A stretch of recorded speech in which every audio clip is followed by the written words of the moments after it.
Você acredita que existe um mundo espiritual além desse mundo físico que vivemos? Um mundo espiritual habitado por anjos, por demônios, por espíritos malignos? E que esse mundo espiritual ele interfere diretamente nesse nosso mundo, provocando mortes, doenças, fazendo com que muitas pessoas tirem a própria vida, pessoas cometam assassinatos e que também muitas pessoas recebam um grande livramento da parte de Deus, pessoas que clamam por Deus, pessoas de Deus, e Deus envia anjos para o socorrer. Você acredita que esse mundo exista?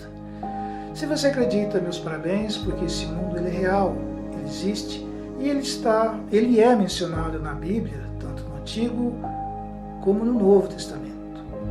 Mas por que eu resolvi falar sobre esse assunto, um assunto tão delicado, um assunto talvez tão polêmico? Porque tem muitas denominações religiosas que não acreditam nesse mundo espiritual, não acreditam na interferência de demônios, que uma pessoa possa ser possessa por espíritos malignos. Geralmente, sempre que acontece isso, atribui que a pessoa esteja doida, que precisa de tratamento psicológico, mas esse mundo ele é real. Eu gostaria de ler algumas passagens na Bíblia que falam um pouco sobre esse mundo. Presta atenção no que está registrado em 2 Reis, capítulo 6, do versículo 16 ao 17. 2 Reis, capítulo 6, do versículo 16 ao 17. E ele disse: não temas, porque mais são os que estão conosco do que os que estão com eles. E orou Eliseu e disse: Senhor, peço-te que lhe abra os olhos, para que veja. E o Senhor abriu os olhos do moço, e viu, e eis que o monte estava cheio de cavalos e carros de fogo em redor de Eliseu. Como podemos perceber, o moço não estava enxergando, porque ele estava olhando com os olhos carnais. Mas a partir do momento que Eliseu orou, ele pôde ver um pequeno pedacinho do exército de Deus, que estava ali para os proteger e os defender.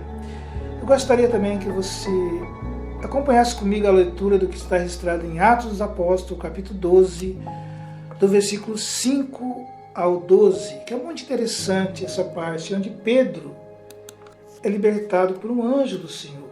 Pedro, então, ficou detido na prisão, mas a igreja orava intensamente a Deus por ele.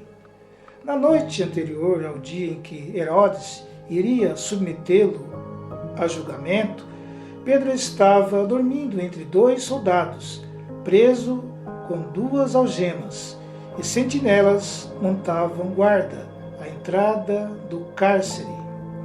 Repentinamente apareceu um anjo do Senhor, e uma luz brilhou na cela. Ele tocou no lado de Pedro e o acordou. Depressa, levante-se, disse ele. Então as algemas caíram dos punhos de Pedro.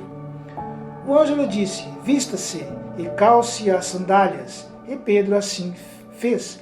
Disse-lhe ainda o anjo: põe a capa e siga-me. E saindo Pedro o seguiu, não sabendo que era real, o que se fazia por meio do anjo. Tudo lhe parecia uma visão. Passaram a primeira e a segunda guarda e chegaram ao portão de ferro que dava para a cidade. Este se abriu por si mesmo para eles e passaram. Tendo saído, caminharam ao longo de uma rua e de repente o anjo o deixou.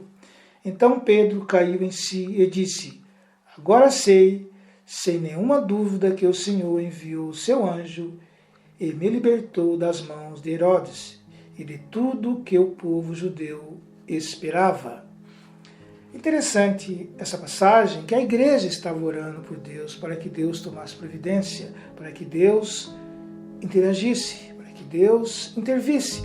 E Deus enviou um anjo que libertou Pedro da prisão. Como podemos perceber, esse mundo espiritual ele é bem intensivo e acontece não só naqueles tempos como nos dias de hoje. Também não é só anjos que existem também demônios que querem nos destruir.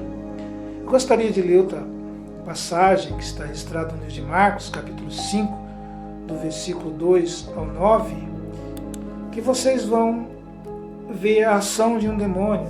E saindo ele do barco, lhe saiu logo ao seu encontro dos sepulcros um homem com espírito imundo, o qual tinha a sua morada nos sepulcros, e nem ainda com cadeias o podia alguém prender, porque, tendo sido muitas vezes preso com grilhões e cadeias, as cadeias foram por ele feitas em pedaços, e os grilhões em migalhas, e ninguém o podia amansar. E andava sempre de dia e de noite, clamando pelos montes e pelos sepulcros, e ferindo-se com pedras. E quando viu Jesus ao longe, correu e adorou-o, e clamando com grande voz disse: Que tenho eu contigo, Jesus, Filho do Deus Altíssimo? Conjuro-te por Deus que não me atormentes. Porque ele dizia: Sai desse homem, espírito imundo. E perguntando-lhe: Qual é o teu nome? Ele respondeu dizendo: Legião, e o meu nome porque somos muitos. E rogava-lhe muito que os que não enviasse para fora daquela província. E andava ali pastando no monte uma grande manada de porcos. E todos aqueles demônios lhe rogavam, dizendo: Manda-nos para aqueles porcos, para que entremos neles. E Jesus logo lhe permitiu, e saindo aqueles espíritos imundos, entraram nos porcos, e a manada se precipitou por um despenhadeiro no mar. E eram quase 2.000, e afogaram-se no mar. Você percebe que existe demônios, e existe anjos, e existe o mundo espiritual. Esse mundo espiritual, ele age diretamente nesse nosso mundo físico. E a única defesa que temos contra esses demônios é orar a Deus, é clamar, é pedir, né? E Deus, com certeza, enviará os seus anjos e vai nos proteger. Assim como aconteceu com Pedro, assim como aconteceu com esse demônio, com essa pessoa que estava endemoniada, onde Jesus interveio e os demônios foram expulsos.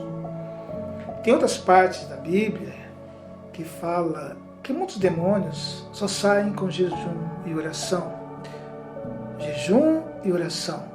Por isso a importância de estar sempre orando, jejuando e clamando a Deus.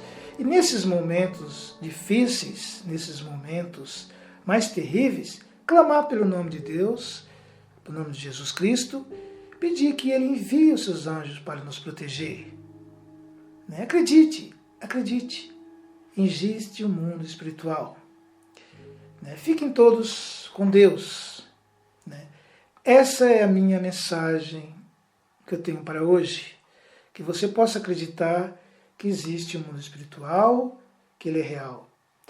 E que nos momentos difíceis da sua vida, quando você estiver passando por algum tormento, alguma coisa estranha, ore a Deus, peça que Ele interaja em nome de nosso Senhor Jesus Cristo, que com certeza Ele vai enviar anjos para te proteger. Fiquem todos com Deus.